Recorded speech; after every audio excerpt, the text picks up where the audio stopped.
to Artistic Adventures. We're going to begin a new project today, rehabbing this poor little porcelain doll that I found at a thrift store and turning her into something cute. This video is about the face up and, of course, a little bit of history. This type of doll started as China dolls, called that because of their glossy glazed finish as opposed to where they came from. They were mostly made in Germany, and they had hair that was painted on instead of real hair. But after that came the bisque dolls like mine, which are more popular because of their matte skin finish, which was more like real skin. And initially, these were adult dolls that were made to dress up in the fashions of the day, and they were called fashion dolls, and they were made in France and Germany.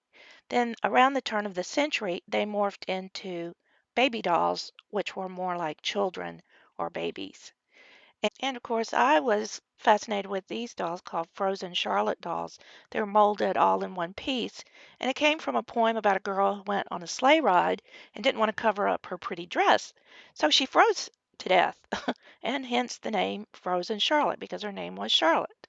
So these dolls are interesting and they can be anywhere from under an inch to 18 inches or more. So interesting story. Look that up on Google if you get a chance and learn about frozen Charlotte dolls. Now, as far as the bisque dolls are concerned, I think sometimes these dolls look a little bit scary. I don't know about you, especially the older ones. They just, I don't know.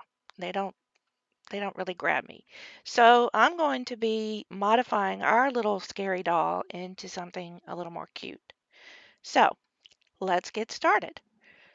Here she is in all her raggedy glory. As best I could tell, I would say this doll is probably made in Japan, just from comparing her face and the way it was painted to some others that I've found on the internet.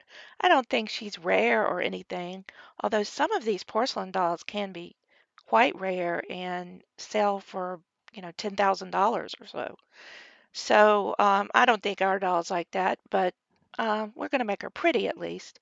So I took her wig off, which I just ripped off, and then I sanded down her head to get rid of that hard glue that was on it, and then polished it with a um, little bit finer sanding block. And now I'm taking all that old dirt that was on her face and the paint off with some acetone. And any place that needed it, I sanded down a little bit with that smoothing sanding block that I have. These nail nail sanding blocks are great for dolls because they conform to their face. And I'm just trying to clean it up as much as I can before I put down a coat of matte medium, and then we can begin transforming her into something a little more pretty. Now, before I do that, I do have two of these dolls, so while I'm working on the face of one of them, I'm going to be making a wig cap uh, on this one. So I just put some plastic around it and then a t-shirt material, and then I'm putting glue around on the area that the wig will be, and I'm going to let that dry while I'm doing the face up on this other doll. All right, so let's get started. I put matte medium down in about 3 coats with a brush this time, not with my airbrush, and let that dry overnight. And now I think her face is pretty well prepared to receive some color. And I'm going to be using mostly colored pencils and a little bit of chalk pastel. So first of all, I'm just mapping out the shape of her eyes. And when I made a mistake there, I just used a wet Q-tip to wash it away because these are watercolor pencils. So that works pretty well. And just making sure I'm making the eyes a little bit bigger than the original eyes. I just think they're going to look a lot nicer if they're a tiny bit bigger. And then putting in a crease on her upper lid, and then for her eyebrows, I'm doing a little bit of an uplift over the nose area down to the corner of the eye to give her a little bit more of a uh, quizzical or innocent look. And now I'm just going back in with some darker colors. I didn't even have to put down more coats of the matte medium like I do when I'm spraying it because the porcelain and that matte medium work really well together. So the color is going on very nicely with these colored pencils. So just continuing to add color as we go along and make the eyes darker with some black pencil, and then uh, adding color to the rest of the eye. I'm going to give her blue eyes again. She had blue eyes. It was kind of hard to tell because they had darkened with age, but I am going to give her the blue eyes. And the technique that I'm using here, the way I'm drawing the eyes, is really the same thing I do with the Monster High or the other dolls. So I'm slowed this down. I'm not running it quite as fast as my other videos, so you can see how I do that. I'm putting in light blue on the bottom part of the iris, and then we're going to go in with a darker blue on the top part to give the eyes a little bit of dimension. And one thing about these eyes, the way this is molded, they're sunk in, whereas Monster High dolls are do actually have a rounded part where the eyeball is, which gives it a little bit of a actual eyeball look. So this is a little challenging in the way that I'm trying to draw it. And now I'm taking some red and making her lips, and I'm making those a little bit fuller than they were originally. Give her a nice little pouty smile. Putting a little pink in there, and once again, if you make a mistake, you could take a wet brush and just sort of wipe that off with this matte medium down. It doesn't sink into the porcelain at all. It's really working out really well.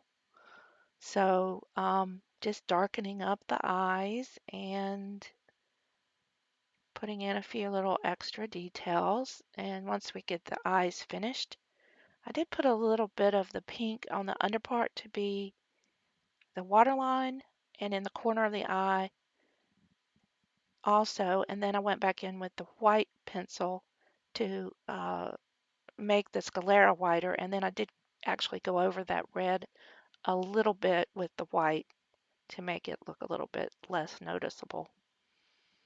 And just continuing with building up the color. And now I'm adding pastel, pink pastel, to her cheeks and around the nose and nostrils to give her some rosy cheeks and some shading.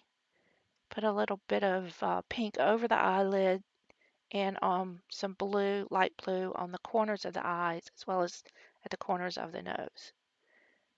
And I made a little mistake there as I was putting on the eyelashes, and I got rid of that. So just making some little tiny fine eyelashes. I want her to look a little bit delicate, although I want her to have a little bit more vibrant face than the original porcelain doll. So, I'm not trying to make her look like a porcelain doll now. I'm just trying to make her pretty. All right. So I'm using a pointy tool since her eyes are so tiny to put the little white dot in with some white acrylic paint. I'm putting 2 dots in, and I think that looks pretty good. So I'm pretty happy with the way her face turned out. Now I take her outside and I spray her with this matte UV resistant clear spray from Krylon. I put about 3 coats of that on and let it dry in between. And I'm going to take this Liquitex High Gloss Varnish and put a little bit of shine on her eyes and her lips. And hopefully that will bring out the eyes a little bit more. They're really sunken in this mold, but I think the shine helped a little bit. So there's our finished face. So in the next video, we're going to be working on a wig for her. There's how she looked, and then back to the finished face to give you an idea of how far we've come. So we're going to give her some nice alpaca hair and make her look nice. And we'll be working on the other doll as well. One thing I'd like you to do is tell me if you would like the 2 dolls to be twins and look the same with the same hair color, or would you like them to be sort of opposites, like one have dark hair and one have light hair? So just tell me that in the comments.